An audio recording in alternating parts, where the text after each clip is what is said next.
Glória a Deus.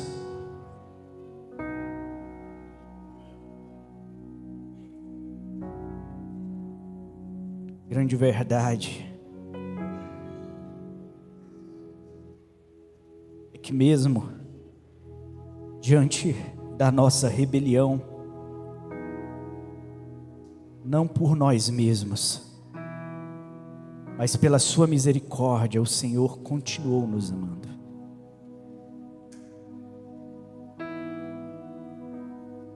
Os avivamentos, eles são normalmente precedidos de grande angústia.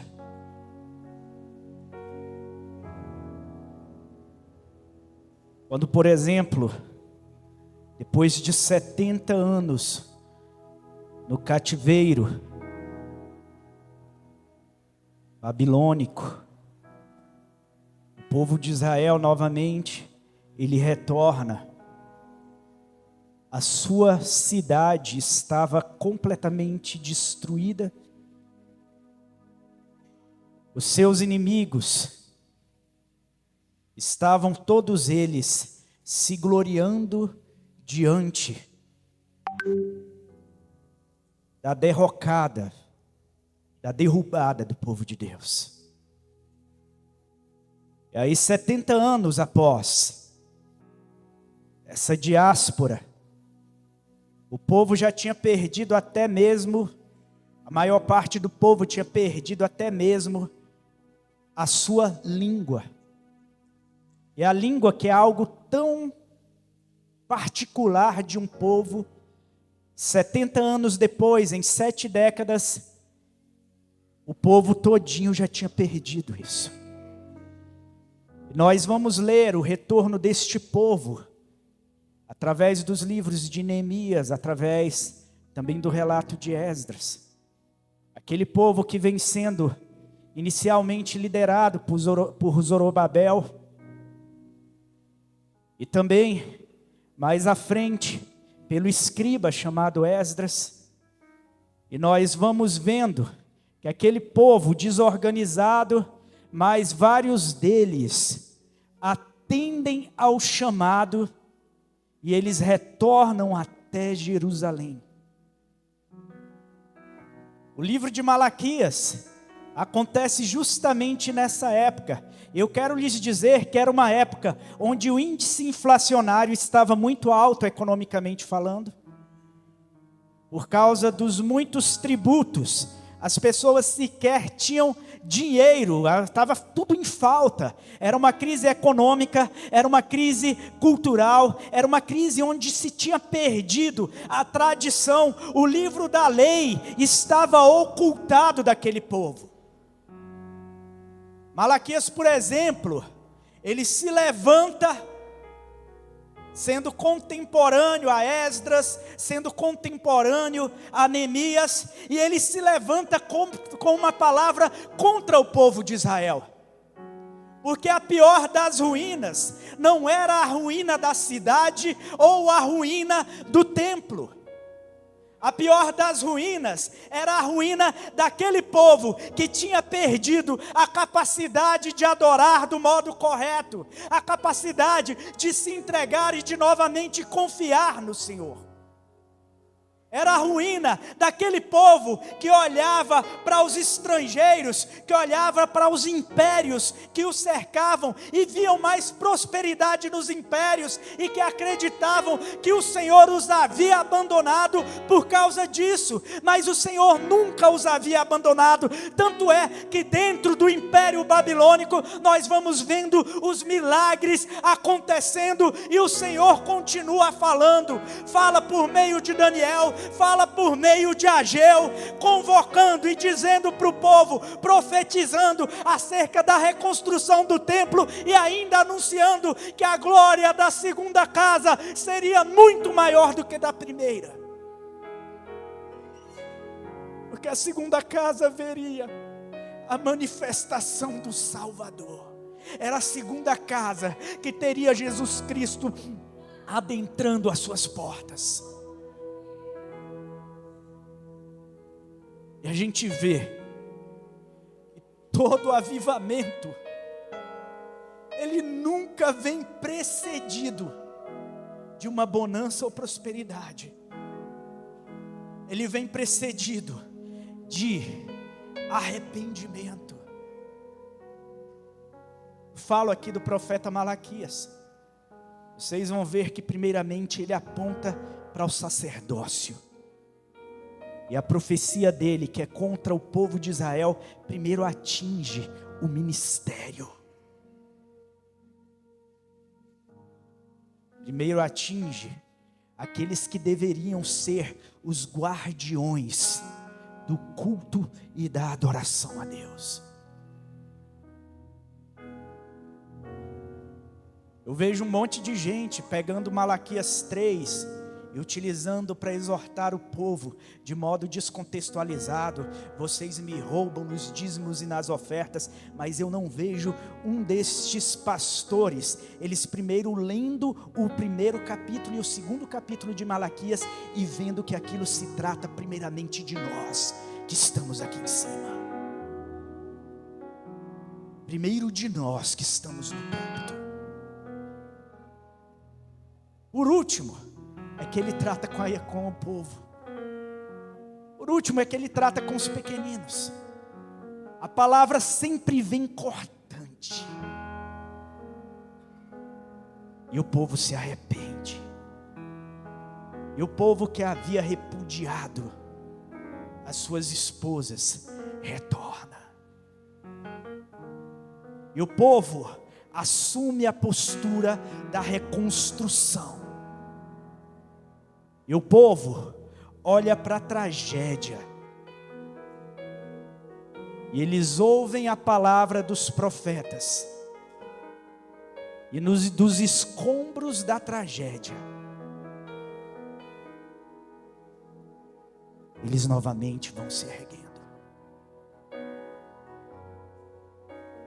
Eu digo para os irmãos, que nas últimas décadas, do século 20 para cá, o que nós fomos vendo é a igreja na sua arrogância, convertendo o evangelho em um monte de ruínas. E por conta disso, a apostasia se torna uma consequência. Paulo, de modo profético, disse que a apostasia, e o que significa apostasia? Apostasia é o afastamento dos princípios da fé, daquilo que fundamenta a nossa fé. Ele diz que a segunda vinda de Cristo seria precedida pela apostasia. Haveria uma apostasia completa antes da segunda vinda. E aí se manifestaria o homem do pecado. E também o iníquo, que é o falso profeta. Por meio do qual sinais e prodígios de mentira se manifestariam e se manifestarão, para que todas as pessoas olhando para eles e olhando para o poder que se manifesta através deles, passam a crê-los. Passa a crer. Mas existe um remanescente do povo de Deus, e existe uma igreja fiel que é guardada durante este tempo, para ao final retornar com o Senhor.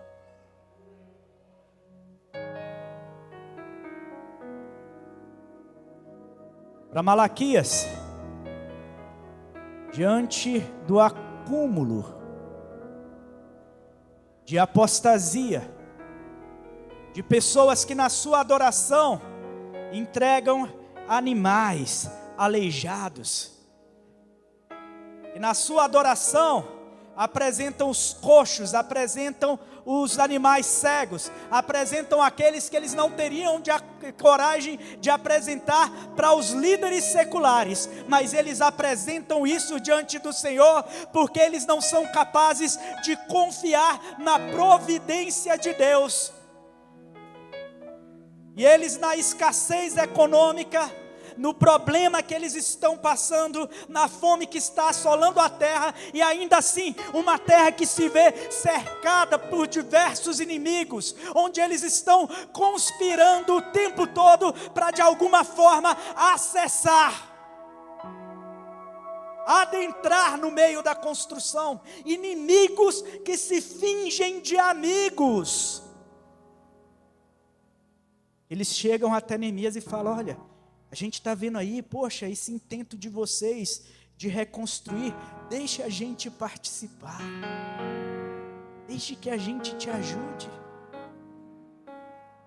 Nos dias de hoje, essa ajuda, eu poderia dizer que a gente está aceitando como igreja do mundo político. Deixe que a gente ajude. Deixe que a gente ajude vocês, igreja, a não permitir que vocês no futuro sejam simplesmente presos pelo que vocês falam ou pelo que vocês pregam, e a gente se associa a todo tipo de maluquice, mas na época de Neemias nem isso eles aceitam. A ajuda daqueles que se diziam bons amigos. Neemias, pela orientação do Espírito Santo, diz não. E em seguida, aqueles mesmos se apresentavam para ajudar, eles começam a se levantar contra a reedificação da cidade.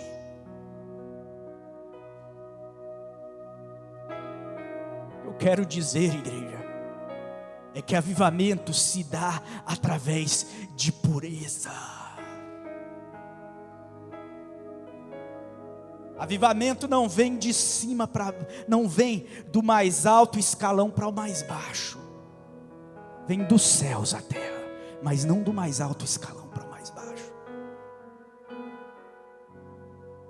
O avivamento não acontece do poder político.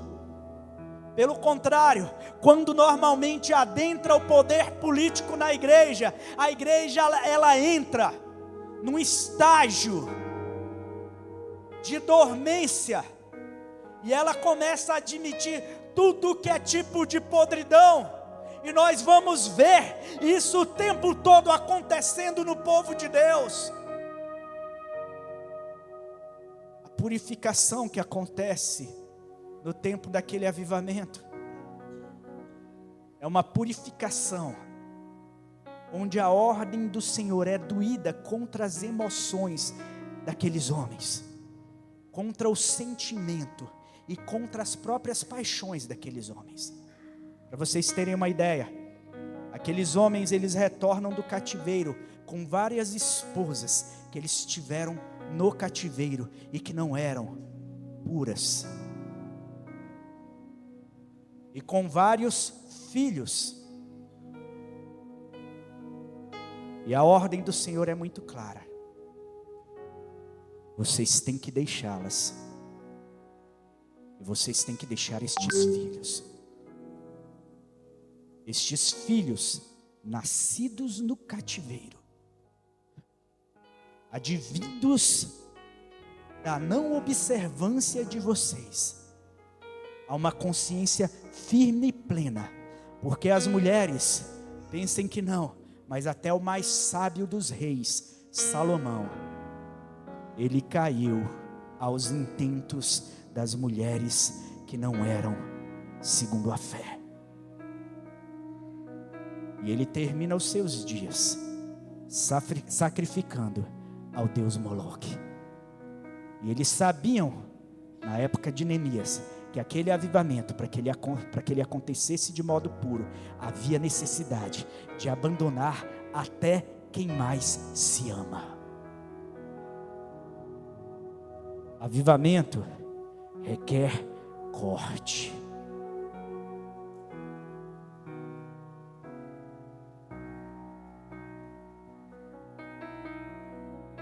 Quando aquele povo aceita o chamado,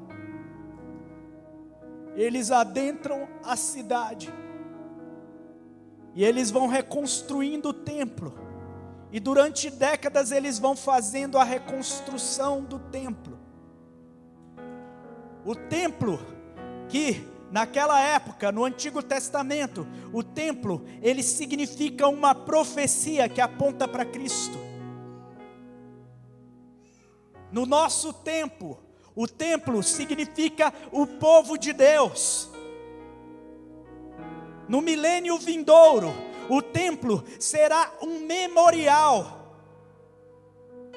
E no novo céu e na nova terra, o templo nem mais irá existir. Porque o Senhor será o nosso templo.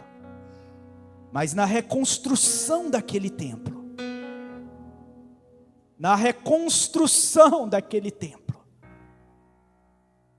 quando eles finalizam, aqueles que não tinham visto a majestade do templo de Salomão, porque a glória do templo de Salomão era uma coisa inacreditável no que condiz à prosperidade. O reinado de Salomão foi um reinado tão próspero que a própria prata perde o seu valor, porque era só ouro, eram toneladas e toneladas de ouro chegando de diversos lugares, porque o reinado de Salomão, que se chama Shalom e paz, neste reinado de Salomão, vários acordos foram feitos. E a economia de Israel se restabelece de modo intenso. Aquele templo, em comparação ao segundo templo, era muito, inacreditavelmente mais majestoso. E quando o templo está pronto, o livro da lei é achado e lido. Há um misto em toda a congregação, de choro, de pranto, de dor e de alegria ao mesmo tempo. Os que tinham adentrado no cativeiro e tinham saído vivos, e se lembravam de como era o templo onde eles adoravam, vendo o segundo templo, se recordando do antigo, choram de lamento e pranteiam. E as novas gerações jubilam e se alegram, porque a esperança está diante deles, como eu falei para vocês, como uma profecia. Uma profecia que aponta para o Mestre. Uma profecia que aponta para o nosso Senhor. Uma reconstrução que se dá em cima de dor. E pronto, se torna também, além disso, se torna também uma consciência de esperança.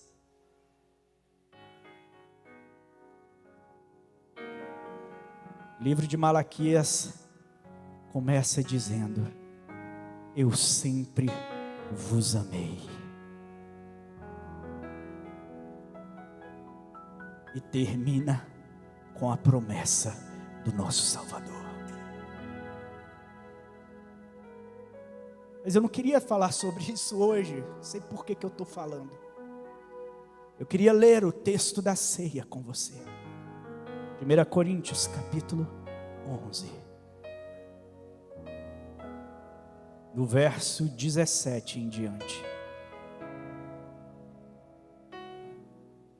Está escrito assim. 1 Coríntios 11, do verso 17 em diante. Nisto, porém, que vou dizer-vos, não vos louvo, porquanto vos ajuntais, não para melhor, senão para pior. Porque antes de tudo, ouço que quando vos ajuntais na igreja, há entre vós dissensões, conflitos, e em parte o creio. E até importa que haja entre vós heresias, para que os que são sinceros se manifestem entre vós. De sorte que, quando vos ajuntais num lugar, não é para comer a ceia do Senhor, porque comendo cada um toma antecipadamente a sua própria ceia, e assim um tem fome e outro embriaga-se. Não tendes porventura casas para comer e para beber? Ou desprezais a igreja de Deus e envergonhais os que nada têm? Que vos direi, louvar-vos-ei, nisto não vos louvo, porque eu recebi do Senhor o que também vos ensinei, que o Senhor Jesus, na noite em que foi traído, tomou o pão e, tendo dado graças, o partiu e disse: tomai e comei, isto é o meu corpo que é partido por vós, fazei isto em memória de mim. Semelhantemente, depois de cear, tomou o cálice dizendo: este cálice é o novo testamento do meu sangue, fazei isso todas as vezes que beberdes, em memória de mim. Porque todas as vezes que comerdes este pão e beberdes este cálice, anunciais a morte do Senhor, até que Ele venha. A palavra escolhida, memória de mim, ela é uma escolha extremamente assertiva por Paulo, porque é pelo Espírito Santo. Porque a memória, ela consegue transcender a lembrança. A lembrança, com o tempo, ela se esvai. A memória se armazena em algumas áreas do nosso cérebro que reativam a lembrança. A memória, ela traz um significado muito mais simbólico do que a lembrança. Existe até um dito de que a pessoa fica boazinha depois que morre, é ou não é? Todo mundo, depois que morre, fica bonzinho. Porque na maioria das vezes, diante do compadecimento, por conta do estrondo que a morte gera no nosso ser, já que nós não fomos criados para a mortalidade, mas a mortalidade vem como um presente de Deus para nós não nos zumbificarmos por conta do nosso pecado. Quando nós olhamos para a morte não deixa de ser uma voz de Deus estrondosa, como voz de muitas águas. A gente sabe disso quando a gente recebe a notícia de um amigo que às vezes estava voltando do trabalho, super jovem, feliz com o novo emprego, e no acidente simplesmente se foi. Aquilo atinge a gente.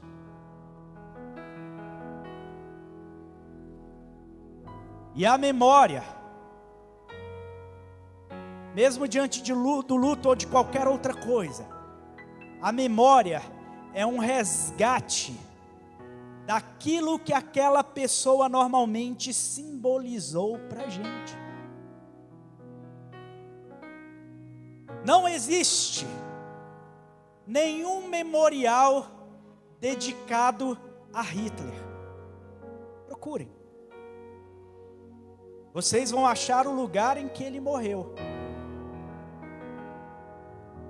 Da mesma forma, para Mussolini, que foi morto 2 dias antes de Hitler, porque Mussolini ele é morto no dia 28 de abril de 1955 e Hitler se mata no dia 30 de abril de 1945. Mussolini, o local onde ele foi morto, onde ele foi fuzilado junto com a sua amante, está lá. Mas não foi erguido um memorial específico, porque a perversidade e a maldade destes homens são tão indizíveis, que memorial não se faz, se estabelece apenas uma lembrança de toda a perversidade que se operou através deles. É impressionante que Deus, Ele não cria um memorial para os nossos pecados, mas Ele cria um memorial que se chama Livro da Vida, onde está escrito os nossos nomes. Com relação à lembrança do nosso pecado, sabe o que o Senhor faz? Ele diz: disso eu não me lembrarei. Porque não há memorial para os nossos pecados.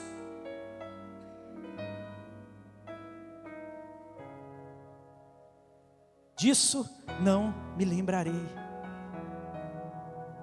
Quando você se recorda de um ente querido que já se foi, eu sei que às vezes vem na lembrança as coisas não muito boas que você vivenciou junto a ele. Mas você sabe que o que fica normalmente é a memória das qualidades daquele homem ou daquela mulher. Quando Cristo, Ele nos faz o convite para nós estabelecermos neste rito, nesta liturgia, são das poucas que nós ainda comungamos com a Igreja Católica, só que de modo diferente, porque a Eucaristia Católica, eles acreditam na transubstanciação, de que o corpo de Cristo novamente ele se torna, ele é sacrificado novamente. E nós não, nós cremos, segundo o Evangelho e segundo Hebreus, que Cristo, Ele se sacrificou uma única vez, e de uma vez por todas. Nós cremos que isso de fato se estabelece não como um novo sacrifício, mas como um memorial, onde a partir daí nós trazemos à memória aquilo que nos traz esperança. Note que o escritor, o profeta, quando chamou a nós, para nós trazermos à memória aquilo que nos traz esperança, ele não utilizou o termo lembrança, mas utilizou o termo memória. Porque a memória sempre é mais profunda do que a lembrança. Se você vai nos Estados Unidos, em Manhattan, você vai ver um memorial do 11 de setembro, que é uma dedicação, uma homenagem àquelas pessoas que foram vitimadas, mais de 3.000 pessoas vitimadas no 11 de setembro.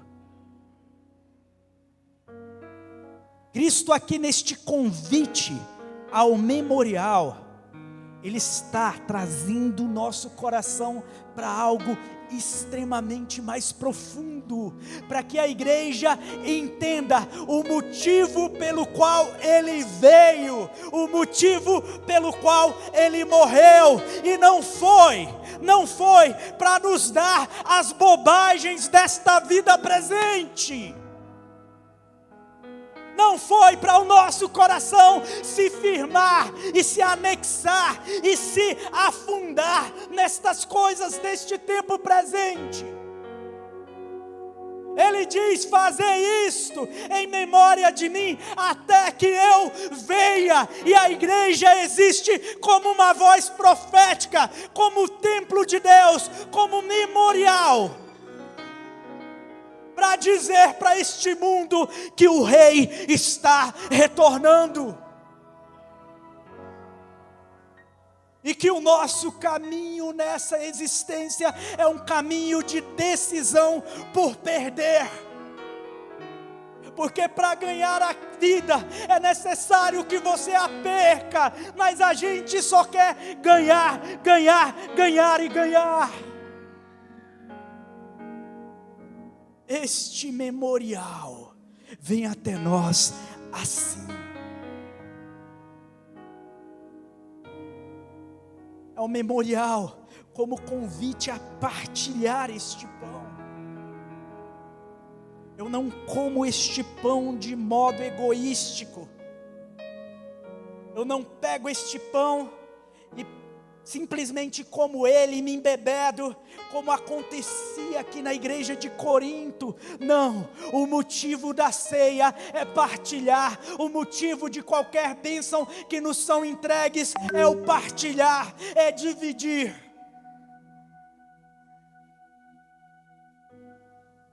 Porque nós cremos que na eternidade todas as coisas já nos foram dadas.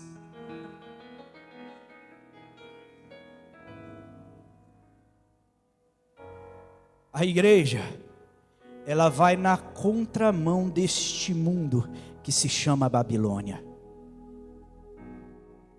Nimrod, ele se levanta como grande caçador, como está lá em Gênesis capítulo 10. E ele se une com o povo num intento. O mundo havia sido destruído, a geografia do mundo havia mudado por conta do dilúvio, de sorte que nem mesmo se era mais possível achar o jardim do Éden.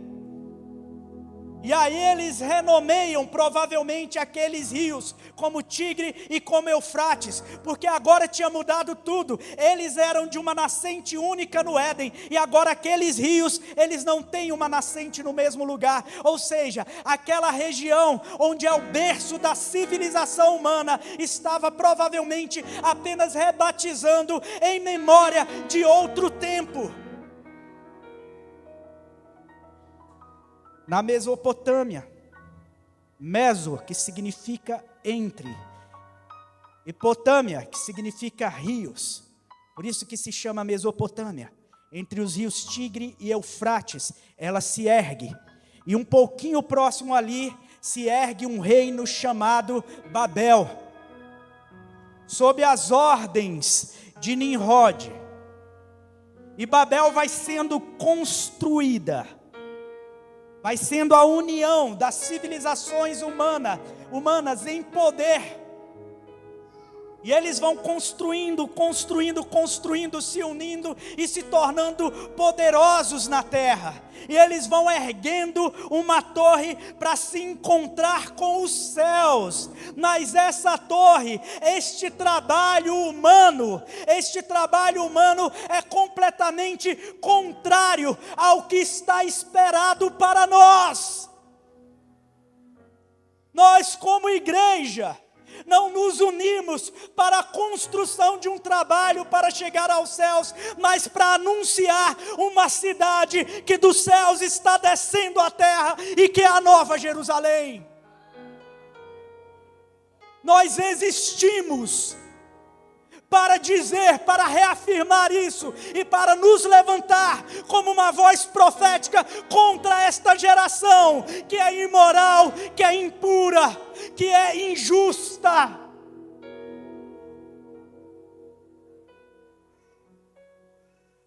E essa santidade que precisa existir dentro da igreja do Senhor, ela tem que acontecer em todas as nossas relações, começando na tua família.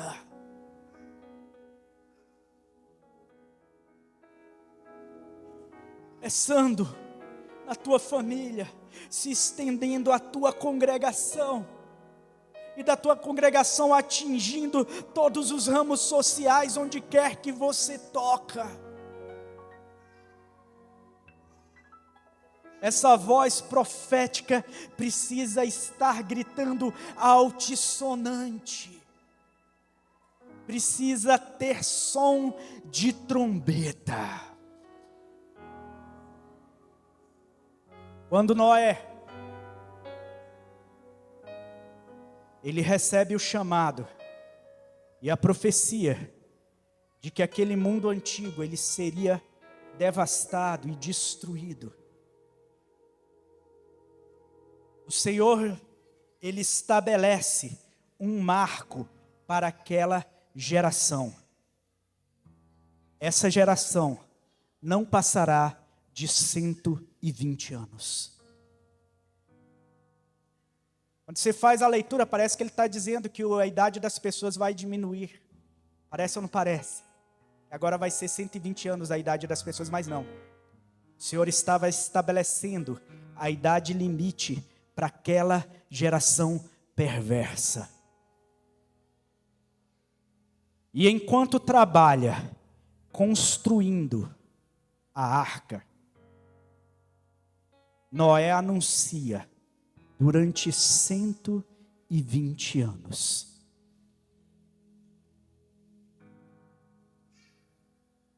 o que o Senhor havia prometido.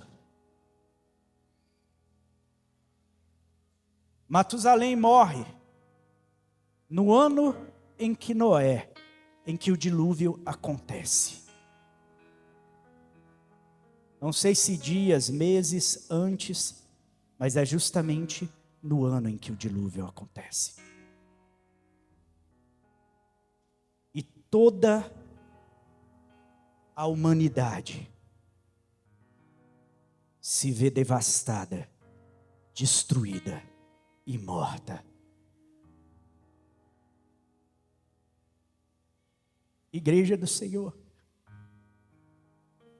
é isso que se avizinha a este mundo. Essa voz, essa profecia, é que se avizinha, e nós, igreja, é o nosso dever. É o nosso dever falar. Enquanto nós construímos. É o nosso dever falar enquanto nós fazemos. É nosso dever alertar. Serve. Olha para a profecia. Lá no meu trabalho, às vezes eu viro para as pessoas e eu falo, eu queria que você lesse isso comigo. Se você não entender aqui no Apocalipse que isso se parece com os nossos dias, olha para isso. A tecnologia apresentada, quando você vai para Apocalipse capítulo 9, naqueles aparatos tecnológicos que ali são criados, que são chamados de escorpiões, que são chamados de outros tipos de bestas, que se parecem muito com os tanques dos nossos dias. Aquilo era inimaginável naquele tempo. Quando você vê um exército que tem uma força de 200 milhões de soldados, naquela época de Cristo, aquele número era inconcebível. Exércitos se erguiam de modo numericamente forte quando estavam ali com 100 mil pessoas, mas 200 milhões de pessoas era um número incalculável. Nos nossos dias isso casa perfeitamente. A profecia aponta para os nossos dias. E a gente vive se casando, se dando em casamento e vivendo como se nada fosse acontecer. A gente vive na nossa impureza, na nossa fornicação, ou mensagens que não tem nada a ver com o Evangelho. E o Jean muito bem disse hoje, peguem, se vocês quiserem, peguem isso que é gravado, que é dito aqui, estudem, peguem a Bíblia e vão estudar, para ver se as coisas são assim ou não são, e se não forem assim, descartem a nossa pregação, lancem fora, é direito de vocês,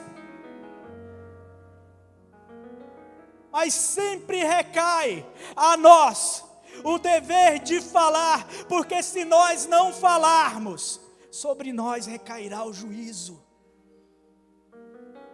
E se a voz que daqui parte para a igreja for uma voz profética no sentido bíblico,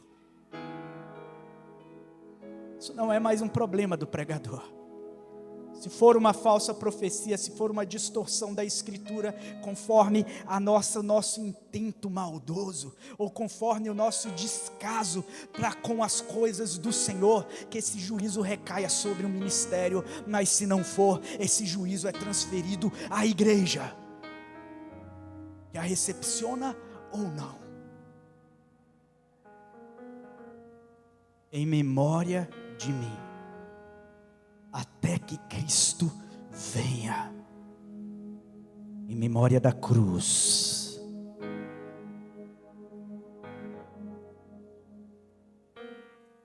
Porque nós já jazemos crucificados com Cristo. De sorte que não vivemos mais nós, mas Cristo vive em nós.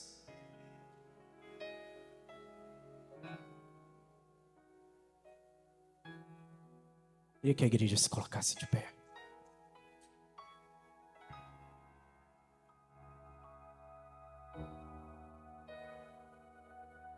Não há avivamento.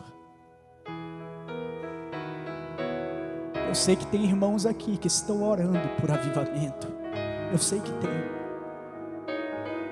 Eu sei que há pessoas aqui que têm orado por avivamento verdadeiro. Mas não há avivamento sem um convite ao arrependimento. Não há avivamento sem uma palavra que normalmente denuncia a nós mesmos. Não há avivamento sem uma consciência que se volte unicamente para a glória de Deus. Senhor Deus, eu te louvo, porque o nosso trabalho, Senhor, é anunciar que a tua vinda se aproxima. O nosso trabalho é anunciar que o tempo se avizinha de nós. Nós olhamos para o horizonte,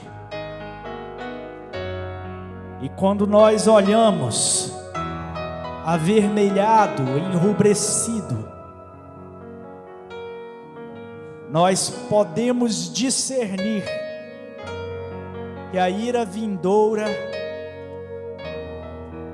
já se aproxima.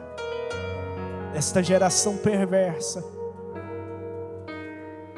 essa geração indisciplinada, essa geração egoísta, essa geração embriagada com os prazeres desta vida passageira,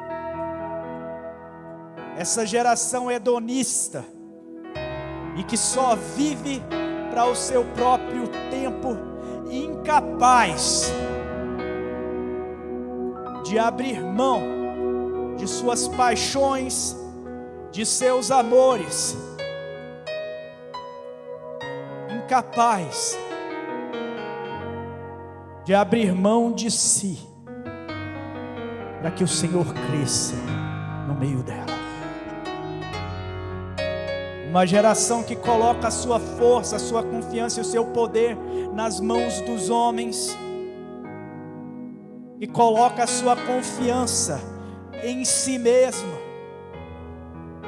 Uma geração que a cada passo, ao invés de ir convertendo a sua face na glória de Cristo, de glória em glória, até que Ele seja plenamente glorificado por meio de nós, é uma geração que traz essa glória totalmente para si,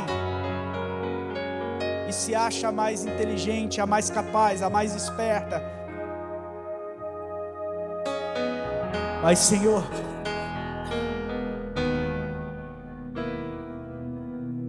há ainda um remanescente que ora e que se arrepende. Eu sei que em relação a estes, assim como o Senhor deixou um memorial para aqueles que não haviam se contaminado, como está escrito pelo profeta Malaquias, eu sei que há um remanescente e há um memorial que o Senhor estabelece, porque estes estão firmes no memorial que é o Senhor, que é a tua santa ceia, que é a tua morte, que é a tua entrega, que é o teu sacrifício. E há uma aliança posta diante de nós, Pai. Aviva-nos, Senhor. Aviva a tua obra no meio dos dias. Aviva-nos, Senhor. Amém. Amém. Glória a Deus.